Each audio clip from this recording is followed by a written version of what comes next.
What's up, guys? You know, it feels good finally to be a world champion. This is something I've been dreaming of since I was 7 years old. This is the most richest history of bout you could get. 147th welterweight champion, WBC champion of the world. That's legendary. Oscar held that belt. Floyd's held that belt. Everybody's held that belt, and now Ryan Garcia is holding that belt. Honestly, this feels like a dream come true, and I couldn't be more happy and blessed right now. Ryan Garcia called out Gervonta Davis from the champion's podium, and the internet broke. Not just for boxing fans, for brands, for sponsors, for the global marketing industry that has spent 3 years watching the WBC welterweight world champion build the most valuable commercial platform in boxing. The call-out didn't just set up a fight, it triggered a commercial event that boxing has never seen quite like this. By the end of this video, you'll understand exactly why global brands are fighting over Ryan Garcia right now, and why the Davis call-out made his value explode overnight. Counter, scare him. Like, you know, like, why do I even need to move? Like, I'm quick. Like, when I'm in shape and like on fire, like, I'm really quick. Can you also speak to, like, the last couple of years have been really tough for you, coming through everything that you went through, getting this win, finally becoming a world champion.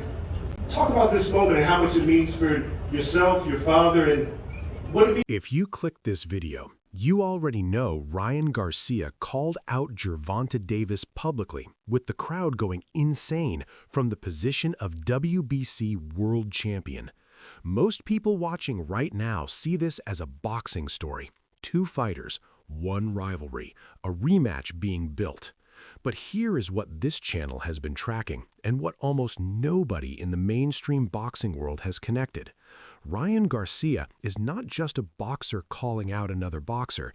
He is one of the most commercially powerful athletes in combat sports, building a brand that sits at the intersection of boxing, social media, and mainstream consumer culture.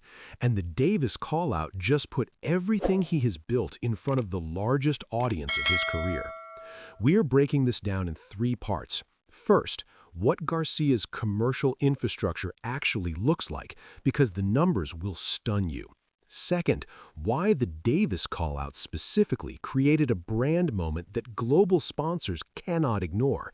And third, the twist that explains why Garcia's commercial value today is actually built on something no sponsor could have predicted and no PR campaign could have manufactured. There's no impediment to the fight. Let me answer that question. I mean, just look. Let me answer that question. You think question. I got an IV? Like, bro, this is blood work. Let me answer that question. People say all kinds of nonsense, but Ryan's been doing testing his entire career. He's fought for interim titles. To understand why the sponsorship world is moving on Ryan Garcia right now, you have to understand what he has already built. Before the WBC title, before the call-out, and before any of 2026's headlines. Garcia is 27 years old. He turned professional at 17. He has 25 wins, 20 knockouts. He is the current WBC welterweight world champion. He carries both the American and Mexican flags into the ring, performing El Rey by Vicente Fernandez, a cultural bridge that gives him authentic reach across 2 of boxing's most devoted fan bases. But the commercial story starts not in the ring, but on the screen. Garcia has 12.1 million Instagram followers, 8.6 million on TikTok, and 1.1 million on X.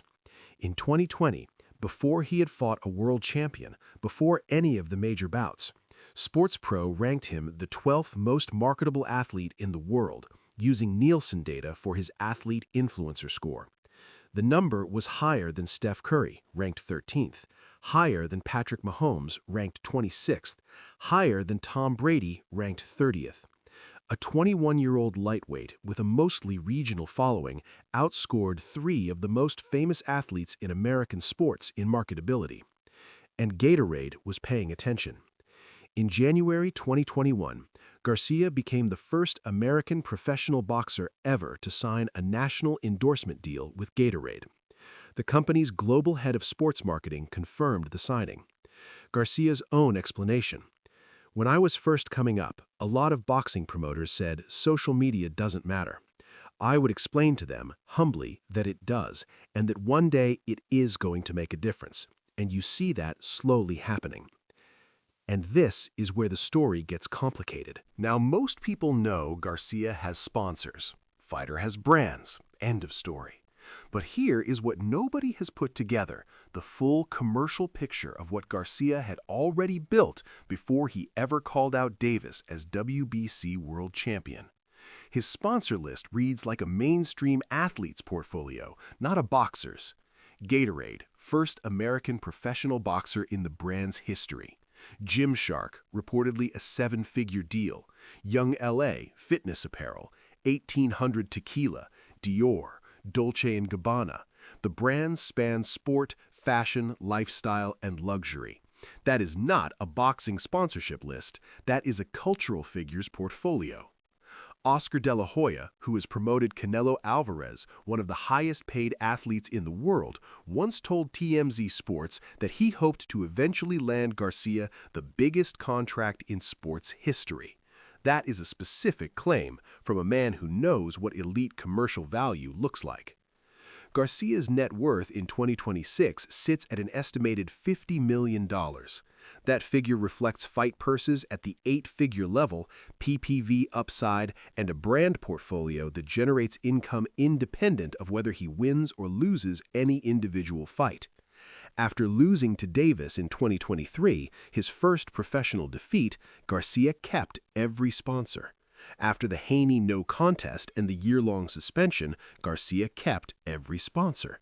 After losing to Rolando Romero in May 2025, Garcia kept every sponsor. That is not a fighter with brand loyalty. That is a fighter whose audience is so large, so engaged, and so commercially active that brands cannot afford to walk away, even when the results go wrong. And then on February 21st, 2026, Garcia won the WBC welterweight title. And then he pointed everything he has built directly at Gervonta Davis. But that's not even the most important part of this story. And this is where the real commercial event, the one global sponsors have been waiting 3 years for, finally arrived. The Davis call-out delivered from the WBC Champions platform with a crowd going absolutely insane created something that very few athletes in any sport ever managed to produce. A combination of genuine competitive stakes, massive cultural narrative, and social media reach that no marketing budget can replicate. Here is what brands actually buy when they attach themselves to a moment like this. They are not buying Garcia's Instagram followers. They already knew about those. They are not buying his Gatorade deal or his Gymshark contract. Those were already signed years ago. They are buying the story. Garcia versus Davis is the biggest personal narrative in boxing right now. It has 3 years of build-up, the first fight, the brutal weight terms, the body shot KO, Garcia's rebuild, the suspension, the Romero loss, the WBC title, and now the public call-out from a position of power. Every element of that story is emotionally charged, globally understood, and built for the social media era in which Garcia has always operated best. When Garcia stands at a press conference microphone, calls out Davis, and the crowd erupts, that moment generates media coverage, social media content, highlight reels, debate content, and cultural conversation that flows directly through every brand attached to his name. This is what the brands from Gatorade's marketing team understood when they made him the first American boxer on their roster. Garcia's fights rank among the most watched events on DAZN. The Davis fight in 2023 did 1.2 million PPV buys at $84.99 a pop, more than any Showtime PPV since Mayweather-McGregor in 2017. That fight also generated $22.8 million in ticket sales alone at T-Mobile Arena, sold out to 20,842 fans. And that was Garcia losing. A WBC world champion Garcia calling out Davis from the champion's podium with a built-in narrative of unfinished business and fair terms revenge is a commercial product that no amount of marketing spend can create from scratch. It exists because Garcia built it, fight by fight, platform by platform, through wins and losses and suspensions and callouts and comeback nights in Las Vegas. The rematch, if it happens, will not just be a boxing event. It will be a brand activation of historic scale. But here's what nobody is connecting right now. And once you see it, you can't unsee it.